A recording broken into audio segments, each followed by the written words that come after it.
Happy New Year, everyone. After a tumultuous 2021, many of us are looking for a fresh start, a chance to get it tight and right in 2022. But how do you get there, especially as the pandemic lingers, taking a toll on our mental and physical well-being? There are so many things that are not within our control, but tonight we focus on the things we can control. We're helping you resolve to be your very best self. Good evening and welcome to another special edition of the Daily Drum in collaboration with our sister station, WHUT TV. This is 360 degrees of health for the new year. Fitness, food, and feeling fine for 2022. We're going to hear from fitness experts to help you get in shape and keep it that way. We'll talk to a woman who has overcome the mental health challenge of food addiction. Also with us, a nutritionist who will provide some insight about healthy cooking and eating. Let's introduce you to our wellness experts. First, we have Dr. Shamin Castor, registered dietitian in the College of Nursing and Allied Health Sciences.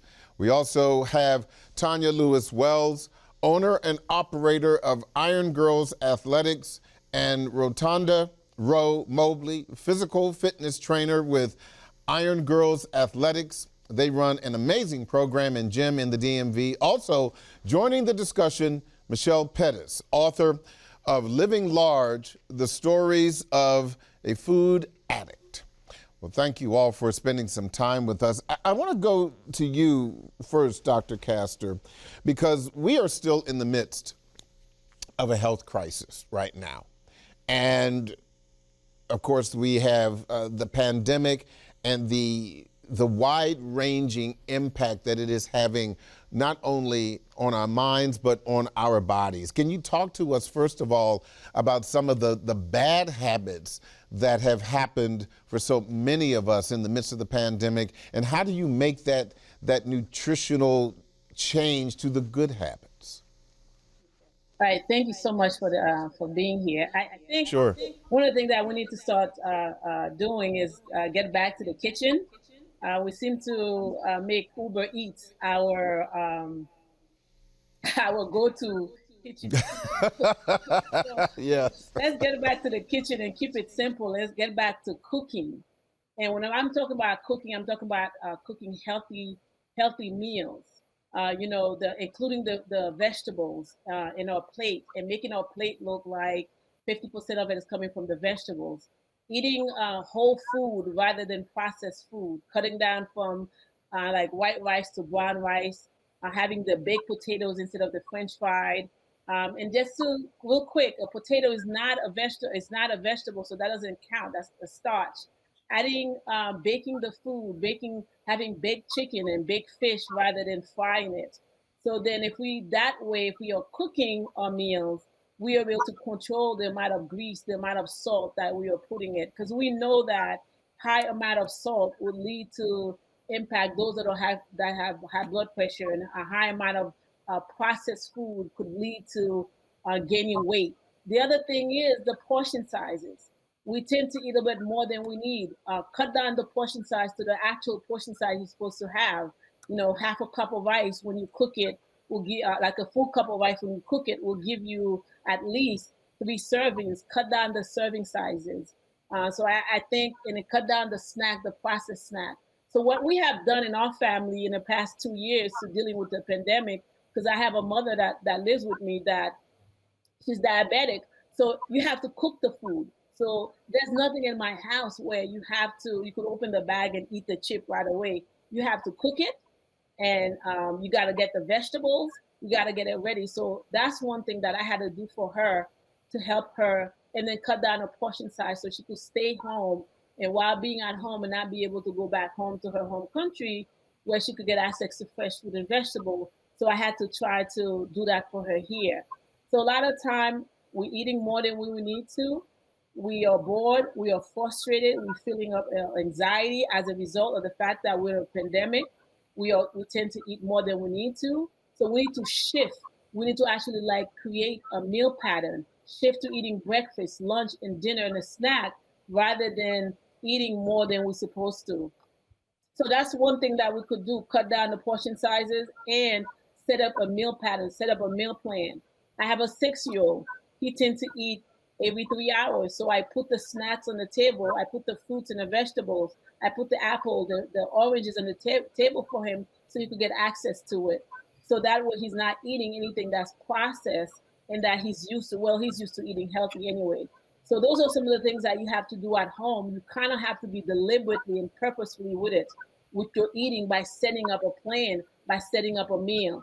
And then you cut out the portion size. For my mom, I would cut down the portion size in the morning for her and cut out the portion size midday so she could get used to eating healthy. Well, she was eating healthy at home in Haiti, but here she has access to all these processed foods. So we had to cut down the processed food, cut down on the salt, using fresh seasoning in her diet and her meal, so that way she'll eat something healthy that tastes good without all the extra salt and all the extra seasoning. So those are some of the things that you have to do, and you have to do it, and you have to do it purposely, deliberately, and intentionally. You have to be intentionally the way you eat, intentionally the way you shop for the food that you need to be at home, so that way you're not putting yourself in position of eating a lot of processed food items. Tanya Lewis, I know that this is the real busy time for gyms and fitness centers. Everybody wants to have the New Year's resolution. I'm going to get back in the gym and I'm going to change my body. But at this point, we are almost 3 weeks in, and a lot of people are already starting to fall off. And I would imagine concerns about the pandemic don't help. Talk to me about the kind of fitness goals that you are hearing from people, and how do you keep them on track? Well, actually, Ro and I both own Iron Girls Athletics, and we really don't have that problem. I mean, Ro's story is enough to keep everybody. We already had a following well before we opened these doors. Ro was 329 pounds, and she got down to 137 and became a trainer. Because of that, there was already a following. She's still my trainer to this day. What we're doing differently at Iron Girls and the following we've had, on social media and in our doors, it's stayed steady because we offer more than just a workout. Everything that the doctor just talked about in here, not only do you get your training with someone who's done that journey, but in here we do the meal plans, we do meal preps, we have workshops. So it's engaging where folks learn how to cook. We do educational workshops. And because we're not a franchise and we both own this place, we can set it up with small groups. This isn't a big chain. So Ro purposely runs the programs where we have a smaller amount of people all through the day. So falling off isn't an issue for us. If anything, we're just talking earlier about we need more space. So we kind of have the opposite problem here because I think of all that we offer and that she's lived everything that people say they can't do. You can't tell someone that's been 329 pounds that got down with no surgery what your ailments are, because everything that I try to tell her I can't do, quite frankly, she doesn't want to hear it because that's a whole nother level of pain and medical issues that she's lived through and survived. Well, Ro, I would imagine that with that really great story, I'm sure that you still have some people who don't have the same kind of mental tenacity that you've had, and I know that some people, they every year, right after New Year's, they start with that New Year's resolution, but they fall off. They get tired, or they want a quick fix. Oh. Talk to me about what you do to keep them motivated, and some of the things that you tell them to keep their fitness routine intact. Well, what I try to do is explain to them about my story and how I went about trying to lose the weight. I have a doctor, but my primary doctor, who initially had said I was just too fat. When I told her that my back was hurting, my knees was hurting, and she was like, "Bro, you just too fat." And I'm like, okay, all right, and that's the way it is. And what I'm going to do is I'm going to prove to you that I can lose this weight. So I decided that after I Started working out. Of course, I had all kinds of injuries and pain, just like anybody else. But I was determined to lose the weight. I did little things with fasting. I fast. And I know a lot of people want to do that to try to lose the weight fast, but it's not a healthy way. As the doctor could tell you, it's not a healthy way of doing it. Learning how to eat right and eating healthy meals is when I decided to go to school and learn, the nutritionist way of going about how to eat right. So when I did that, finding out that it worked, along with exercising and getting my rest and drinking your water, of course, the weight started coming off. So it's like I put myself through a lot of things so that when my clients come to me, I can explain to them, oh, I've been through that too. I know how that is. Yeah. Ro, my this, that hurt, my that hurt. And I'm like, okay, yeah, I know. But in order way to lose this weight, you got to stay at it. You got to be consistent. Constantly, because it didn't just take me an overnight thing. And of course, I couldn't afford surgery. So it took me about 4 years to come down and lose about 150 pounds. And now what I do is I stay at it. It's going on 22 years that I've been doing this. That's amazing because, and I think I can relate because sometimes my this will hurt, but my that never hurts. What happens? You're not working out that.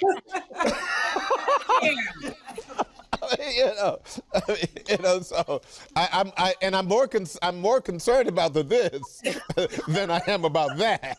If you know, so I don't.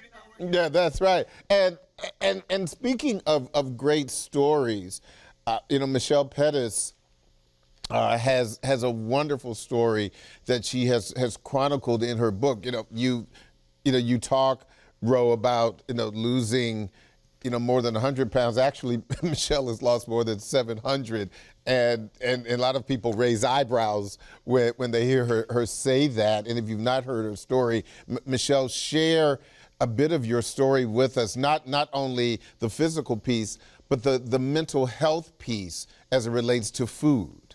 Yes, certainly. So first of all, I just want to say I am so happy to be at the table or in the screen with Dr. Castor and Iron Girls, because the focus on nutrition is so important, and the focus on how we move our bodies is so important.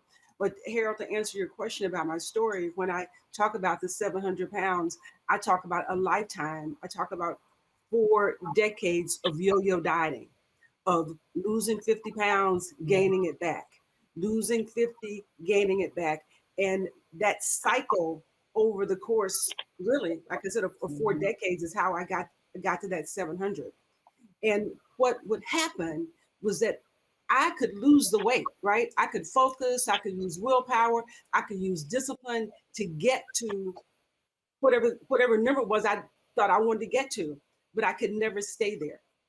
And finally, I got to the point where I just knew I needed to get off the hamster wheel, right? I knew I needed to get off the treadmill.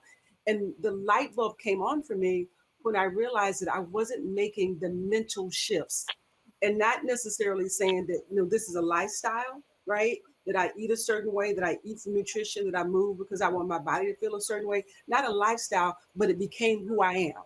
Mm-hmm. And so I had to fundamentally change what I believed about food. And Dr. Castor was talking earlier about being deliberate and being intentional about our food choices and not eating out of frustration and boredom and all of that, all these emotional things that people say. And I will tell you this, for so long, my issue was this. And I think that it's the issue for quite a few people. I was eating too much of the wrong things for the wrong reasons, and I was doing it unconsciously. And it wasn't until I started to analyze every single thing that I put in my mouth, every single thing, that things started to shift for me. And I had to be, like Dr. Castor said, intentional, but I became intentional by asking and evaluating what I ate with 3 questions.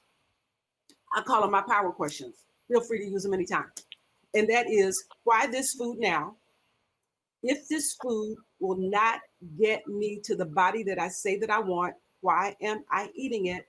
And am I hungry or something else? I spent 40 years eating for reasons that didn't have anything to do with hunger. So much so that I didn't even recognize what real hunger was. So I had to like sit back and start to really figure out what real, just because you feel something in your stomach doesn't necessarily mean it's hunger. So I had to evaluate and start making decisions and being mindful and really thinking, is this really hungry, or who just walked in the room? Did I just have a conversation? Did I just read something? Did I just hear something that sent me in a different direction? Am I frustrated? Or is something else going on that makes me want to pick up this bag of chips? Those Talk are to me, the mental shifts I needed to make.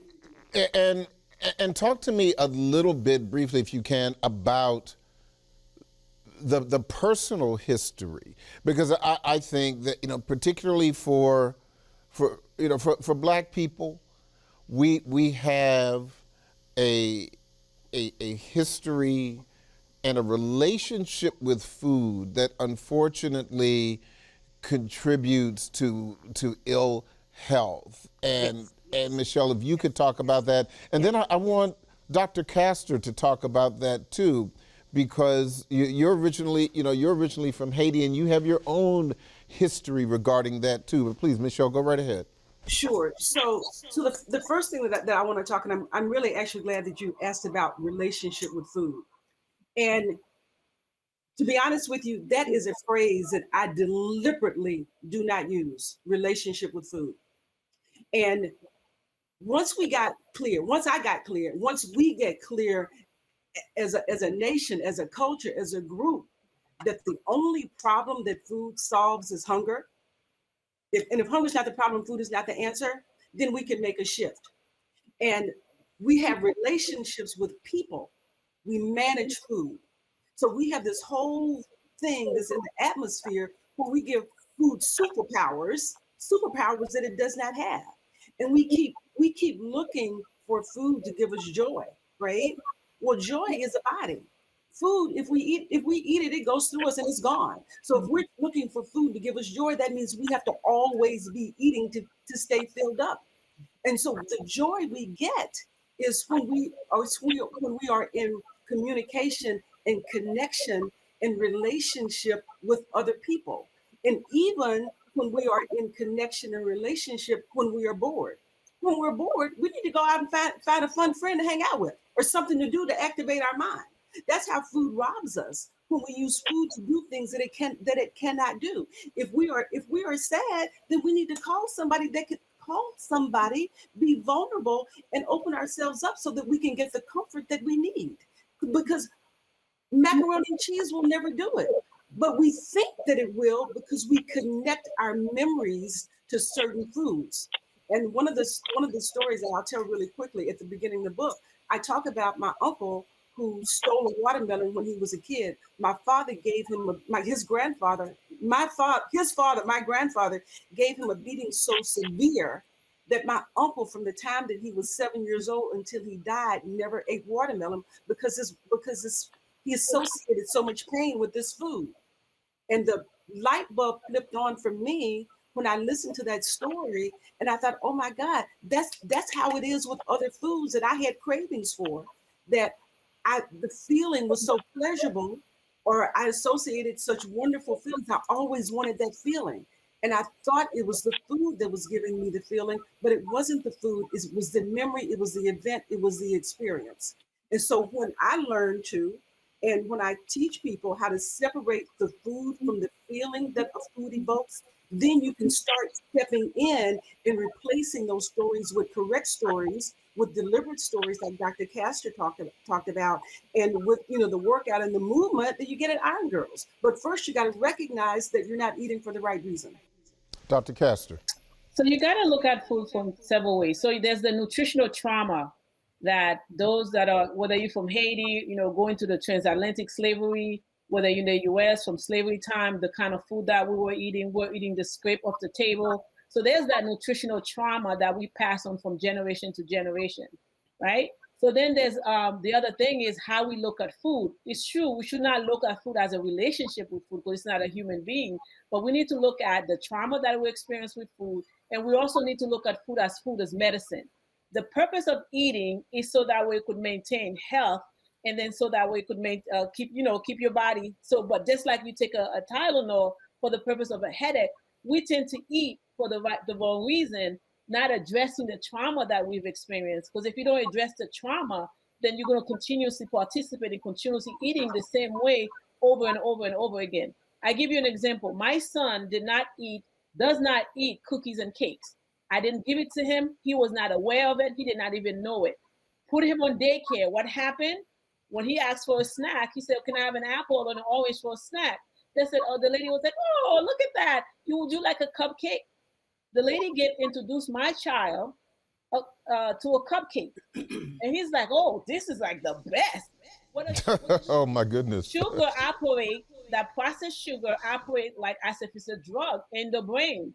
And because of that, you have a continuous need of having that sugar in your diet, continue to perpetuate the nutritional trauma, continue to perpetuate the violence that it causes the body. Because if you look at it from that perspective, then you will understand why you need to look at healthy food as medicine. I have a colleague, Dr. Linda Thompson, that's doing work to look at food as medicine. And you just see that if you look at food as medicine, then you're going to be able to change what you eat and realize if I'm eating a burger and I'm eating a French fry, something, so those processed food is going to have an impact on my body. It's going to lead to health issues, to the overweight, the obesity. But if I shift my mind and said, I no longer want to operate with that trauma, I need to look at the mental health aspect of it.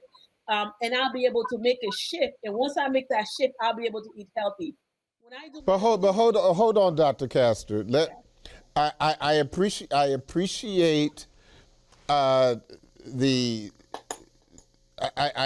appreciate that philosophically, but realistically, there is no way in the world that I'm going to be able to pitch that to a lady when you're talking about taking her out to dinner. No, we can't go out to dinner because food is medicine. Well, no, you could still take her out to dinner and make sure you choose it. It's a choice. Make sure you intentionally and purposely choosing the right food. You go out to dinner. Now, there's a lot of places that are conscious of healthy eating. You decided to have a salad. You decided to have a baked fish. You picked the right fish. You said, I would like my fish to be wild caught. You decided to make that choice. But when you choose a macaroni and cheese, knowing that that's processed and that processed macaroni, and then the cheese that's in there, the milk and all that stuff they're putting there could actually lead to clogging your artery. What's the choice? Oh, I'm gonna go ahead and choose the thing that's gonna clog my artery, spend the good money that I make from being my profession to health and medicine, rather than to travel and go to places that's gonna help. This is what we do. We have a tendency we have a choice. We tend to make decisions based on how we are feeling. We are feeling a certain way about food. This is the taste, or the taste so good, but that taste could actually lead to you having all kind of health issues. I'll give you an example. I'm a whole plant based type of person. I'm not talking about vegan, because there's some vegan food processors out there, meaning that if it's an apple, listen, I'm going to eat an apple. I'm not going to eat applesauce. I decided that December, I wanted a vegan carrot cake. So I decided to have the carrot cake, but they had put some kind of sugar in it. It gave me a headache I had a headache the whole day. I literally had to drink at least 2 liters of water to flush it out of my system, because my body's not used to it. But your body's so used to the processed food, it's not going to have an impact. But then you see the health consequences. We're talking about pediatric conditions that lead to geriatric health issues that lead that by the time you hit 50, 60, 70, your body's deteriorating. 1 out of 5 Black women have diabetes by the time they're 40 and 50. 1 out of 5 Black men have hypertension, but then those things could be reversed by changing the way we eat, by going back to eating plant-based food in its natural form, and then we'll be able to change and shift and wish the way our health. You have a choice. You could take that lady to a restaurant where she's going to think about being healthy and eat well and take care of her body, or you could contribute to her demise. Which one would you like? Yeah, well, I'll see. I'll see. I'll see if that works. I'll see.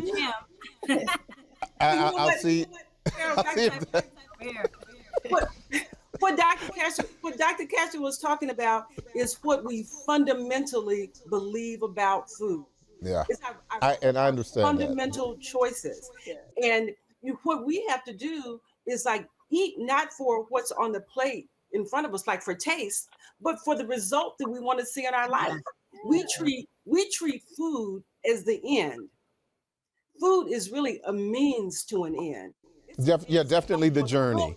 How we want to Yeah. feel and how we want to show up, and it is indeed medicine. Mhm. So when you fundamentally change how you view certain foods, in the old days, I can say, because I was a food addict, I would go to a burger place and get a couple of bags of French fries and eat the French fries before I drove out the thing. Well, hold that point, Michelle. But Michelle, hold that point, because I've got to take a break in a few moments, and I don't want to lose that story, and I don't want to get hungry while you're telling me that. 360 degrees of health for the new year will continue in just a few seconds.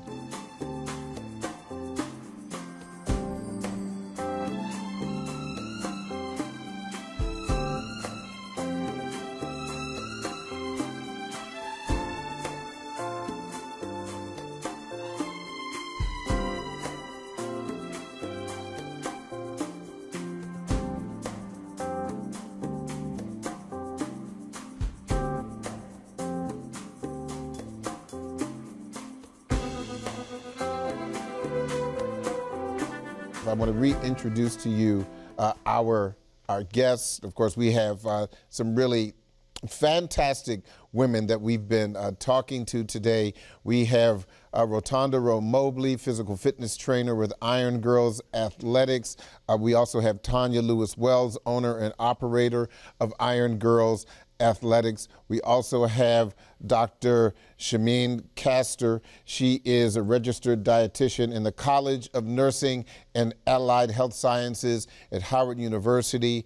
And of course, we have Michelle Pettis. She is the author of the book Living Large, The Stories of a Food Addict. I want to continue the conversation. I think, Michelle, we left off at French fries.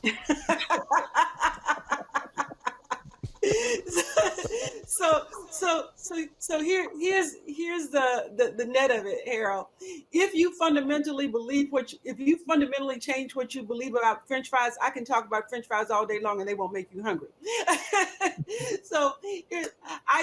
But that used to be me. That was the only thing that I cared about.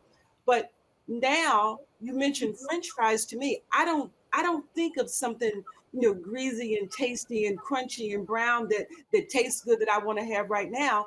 When I think about French fries, I think about that is an item that is going to keep me from wearing the outfit that I want to wear. That is an item that is not going to serve my body. That is an item that is going to slow me down and not contribute to my good health. So when we have to change the picture, not just the picture of two pictures, the picture of what we see when we see certain foods and the picture of how we see ourselves. We have to fundamentally change that. And when we do that, I won't say it makes it easy, but when we're able to visualize and have an imagination around the place that we want to be, then it starts to make sense to make smarter decisions about working out and exercise and the kind of movement that we have with our body. And it starts to make sense about eating for good health and eating because food is medicine. I want to go adding in the change of your community too. Yeah. It's hard to do it by yourself, but when you see like-minded people, there was a time where I had pictures of women I wanted to be like. And then when I started training with Rowe, all of a sudden I saw how great I could look. And when you fall off the wagon, as sometimes we do, I could look back in my own phone and find a picture of me, not someone else, and say, I need to get back to her. But it was when I talked to her about it, she said, but did you see what picture you looked at? You looked at a picture of yourself, not some woman that you will never look like because you're simply not her. So it's also a change of community. Not saying you have to change out your friends and family, but you need to sometimes add to that with people that are going into a direction that you want to be in.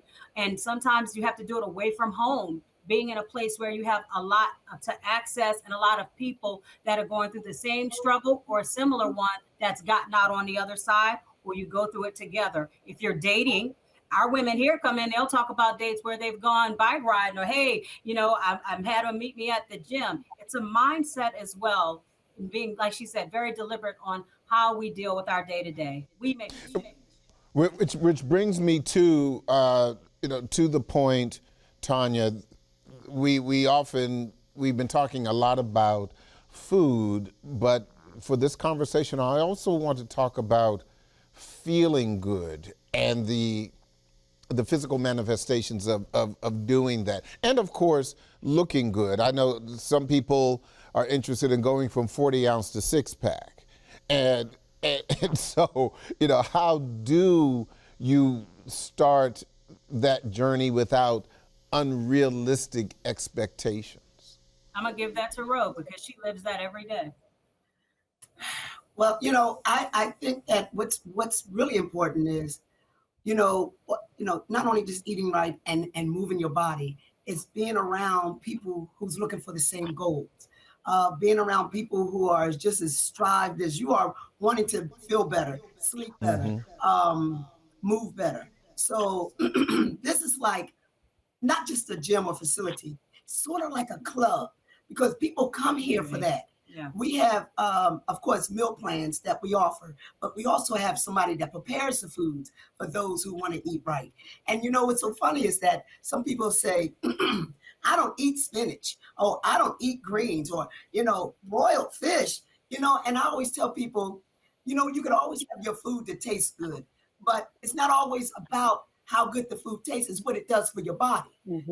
With that and exercising, it's a combination. Yeah. And that's going to help you to get to where you need to be.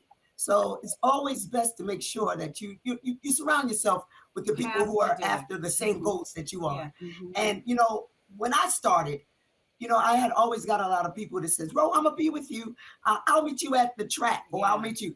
Never show up. Never show up. So I realized I have to do it for myself. I got to love me because I'm doing it for me. One of the role models were Janet Jackson. She was a big thing then. Everybody went to Janet Jackson's abs, stuff like that. And I'm like, I'm going to go out and I'm going to just keep that in mind. If she can lose the weight, I can lose the weight too. I started doing all the workouts and everything and inviting everybody. But I found myself kind of being alone, which was fine. But then after they saw that I got to the point to where I wanted to be, Ro, I wish I would have joined you back and stayed with you. And, and then, of course, as the doctor tell you, eating is like, 80%? It's 80% of the regimen. Because in a way, you can eat right and still lose weight and don't exercise. It'll still work for you. But then you want that endurance. You want that mobility. You want to be able to move good. Again, you want to be able to sleep good. So those two together go hand in hand. You got to add them both together. And what we've done here on top of all of that, because life is life, people get hurt, people get discouraged. We were smart enough to look at all of that collectively and say, okay, if you don't want to train today, guess what? We have 5 different types of yoga classes that you can go to. So if it's about just meditation or restorative or vinyasa, there's no reason for you not to come in and just be in the environment. When you're feeling out of sorts, sometimes just being in the space, now a lot of times people are working from home. We can't tell you how many people bring their laptops in here and they do work from here. They say, we don't want to be home. We want to be in here. I'll come in and there are people sitting in my office on their laptops because they want to be in the space. It's just like being at a music concert. You might have went in there in a bad mood, but once you start hearing that music, you're feeling good. Well, imagine when you're walking into this atmosphere and everybody's pumped up, everybody different size, big, small, but everybody has the common goal to leave better than when they came. Exactly. And that stays with you. And that's why they show up the next day And besides the fact, Ro will call them and probably come drag them in here. But let's digress. But it keeps us wanting to be here every day, even on the days we don't want to, because we love the atmosphere. And that's what we try to provide. And lucky enough, the folks that walk in this door want to provide the same thing Yes. too. Ro, let me ask you something. How tall are you? 5'2", 5'3". Okay. So, so at 5'2" or 5'3", Yeah. take your pick. And you said 320 pounds? No, 329 pounds. 329 You're pounds. losing nine. All those numbers. If they're 4 years old and you said they're 3, they said, no, I'm 4 years old. Yeah. Right. So you know, 5. I'll give you the 5'3", and 329. You were, eloquently speaking, you were considered Rubenesque. Yes. What was your aha moment when you, after the conversation with the doctor, when you started making a change and you began to change your body and your mindset? Was there a point at which you said to yourself, I can do this, or I am doing this? Well, you know, I worked in the health care, and we used to run through the hospital for you know, codes. You would run through the hospital for codes. Like if somebody had a heart attack at one part of the hospital, I don't know if the doctor knows about this, but we would run to get that person on a gurney. So we would take the gurney and run through the hospital to find out where this person is, to put them on the gurney and bring them back to the emergency room, because I've been in the emergency room for 20 years. And I realized I couldn't keep up with everybody. You know, I would tell them, I'll catch up with you. You know, I'm trying to get down that hallway to get that person, because we know time is of the essence. And I would never kind of make it down there. They're on their way back. By the time I could catch up with them, and I'm turning around, I'm holding on the rails. I'm like, I can't do this. I'm out of breath. I'm like, something has to change. So I would say that was one of the aha moments for me. Again, like I told you guys, the doctor calling me fat. When I realized my knees was hurting, my back was hurting, I had x-rays. Doctor says, nothing wrong with your knees, Ro. It's nothing wrong. It's all that weight that's bearing down. I said, you know what, Lord? That's it. I've got to do something. I gotta feel better. I gotta sleep better. I gotta do better for me.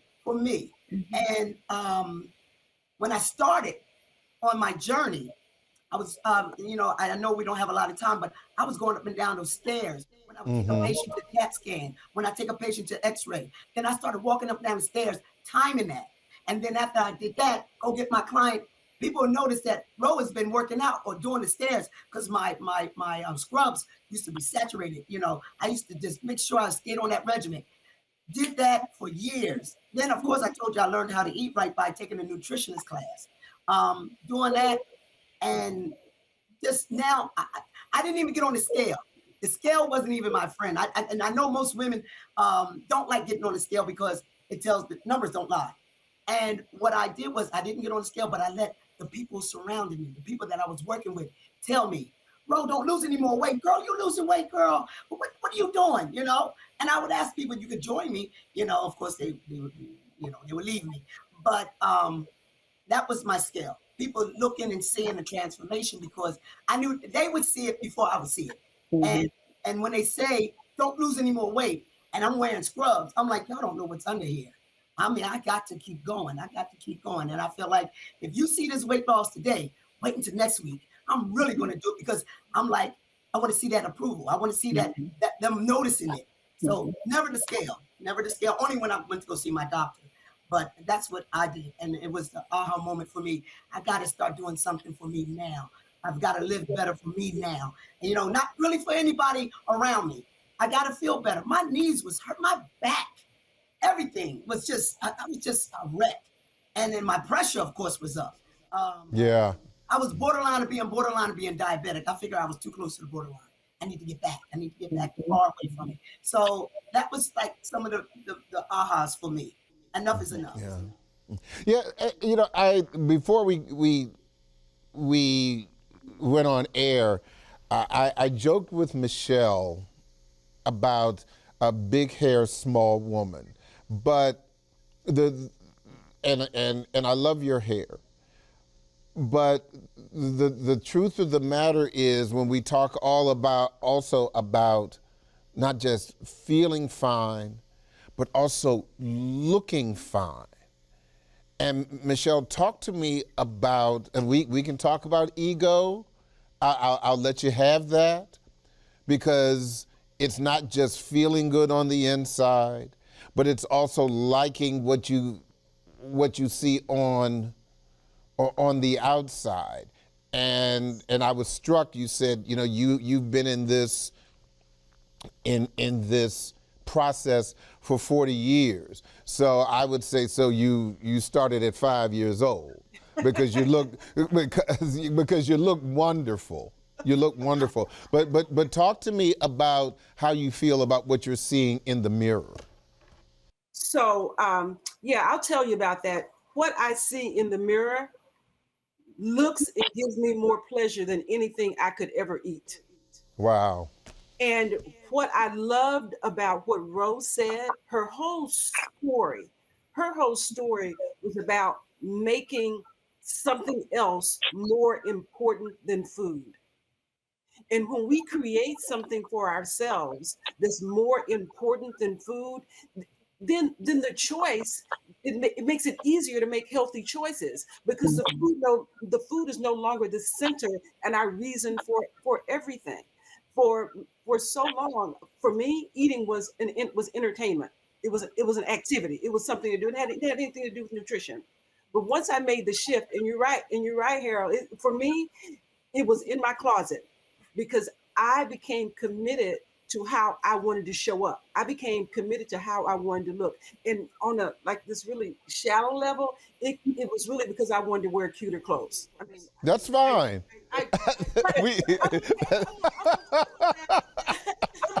I'm okay with that because it got me moving. It has connected me to a deeper purpose, certainly, and a deeper passion.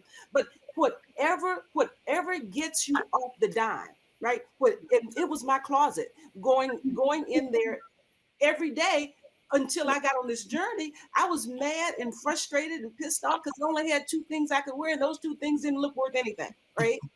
And so I had this whole closet of 5 sizes of clothes, right, that I couldn't wear.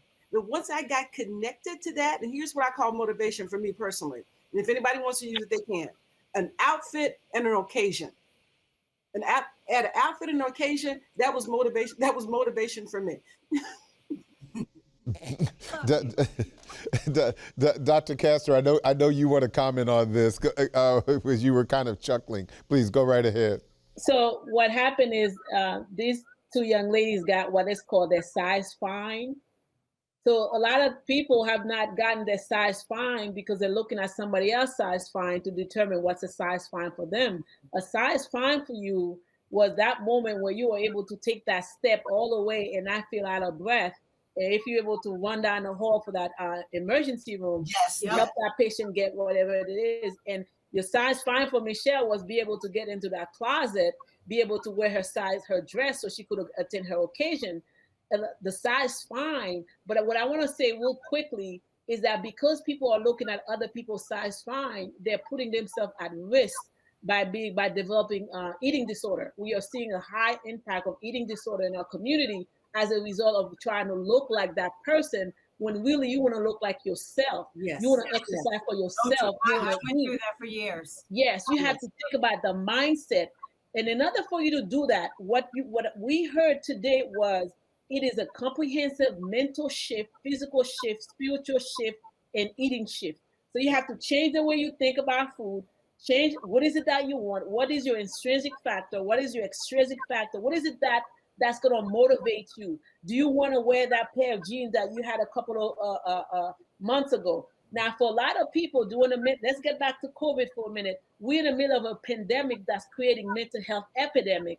So people are eating, but what they need to do is look at it from a mental health perspective, from a physical, spiritual perspective, and looked at what is my science find, what is my motivation, and what is it that I need to do to change. I need to change the way I eat.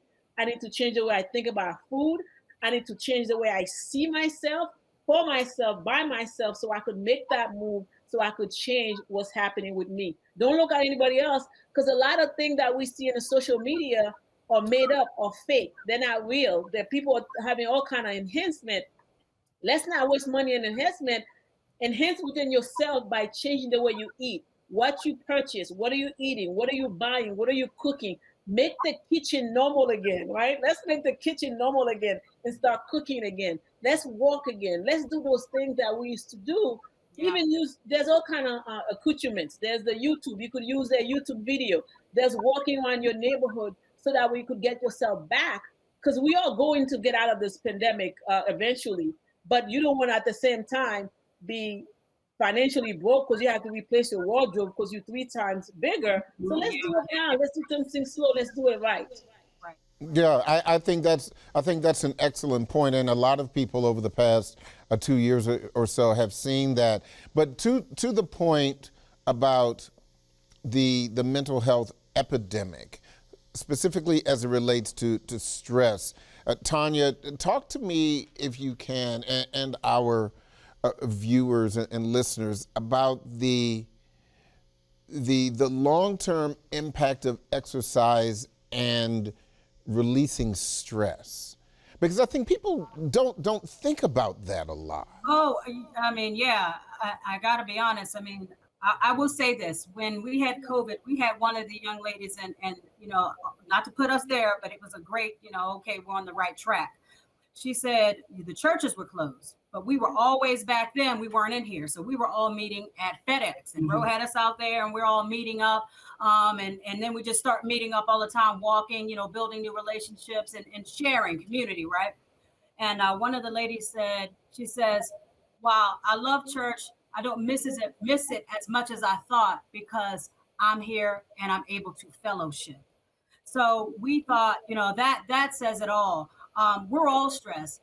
And again, I can't stress, I'm only living through myself. That's why I feel like sharing, that share of community means everything. I'm the business side of this, you know, I always say beauty in the business. So I overthink, you know, I'm always on the verge of getting ready to have an anxiety attack because I can't shut it down. But when I'm working out, or if I'm wrapped around an axle about something, the moment I walk in, you know, it's okay, guys, we're going to go work out together, or we're going to go walking, or we're going to go do something. And then in that time, you do what we're doing right now, but just with other folks, saying, hey, you know, I've been feeling this way, or they might share something they're going through. And you realize that what you're going through ain't so bad. Or what you're going through, you're not the only one. And then before you know it, you might laugh and wind up having so much fun that you forgot the thing that stressed you when you walked in the door. And for those of us, I got addicted to feeling good because I got tired of feeling bad.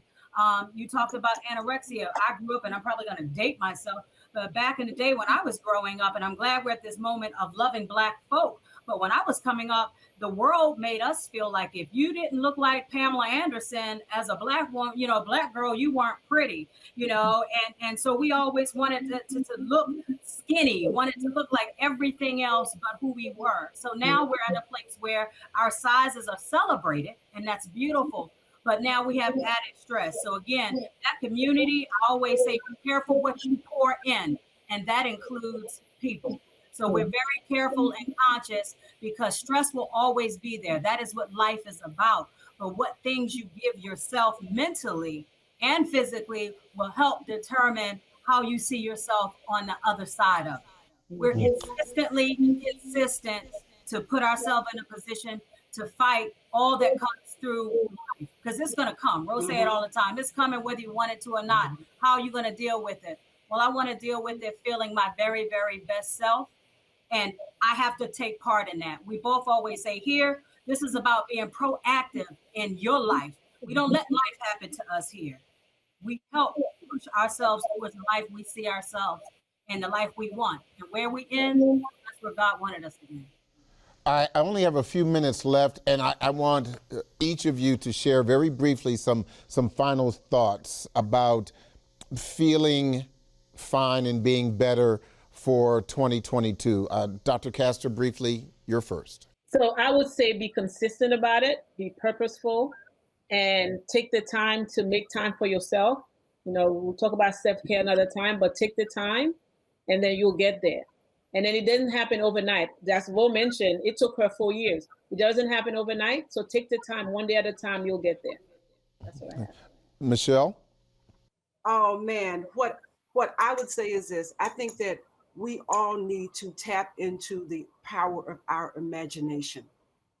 And if we just visualize what we can be on the other side and keep results, the results that we want in our life, on how we want to look, how we want to feel, how we want to show up, keep that ever present, stay focused on the result, then that'll make the immediate decision so much easier.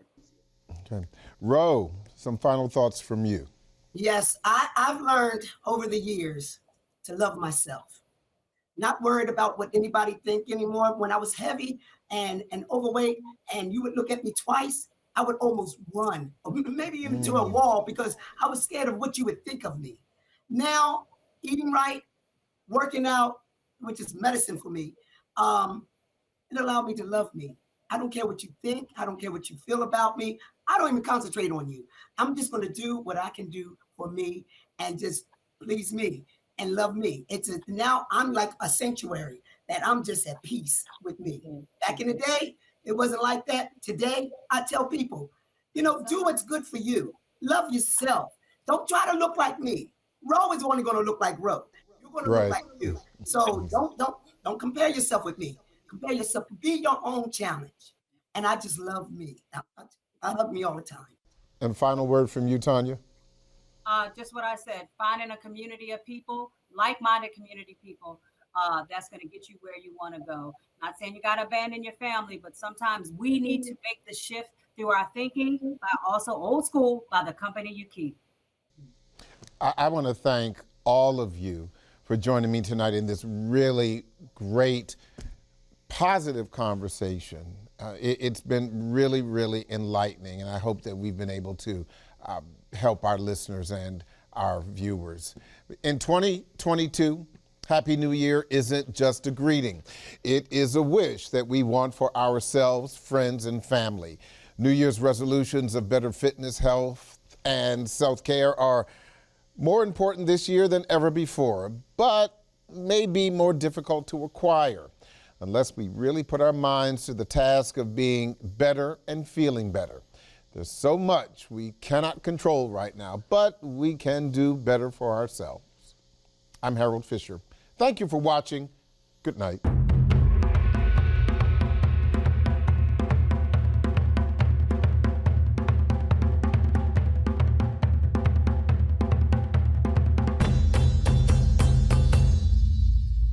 This program was produced by WHUT and made possible by contributions from viewers like you.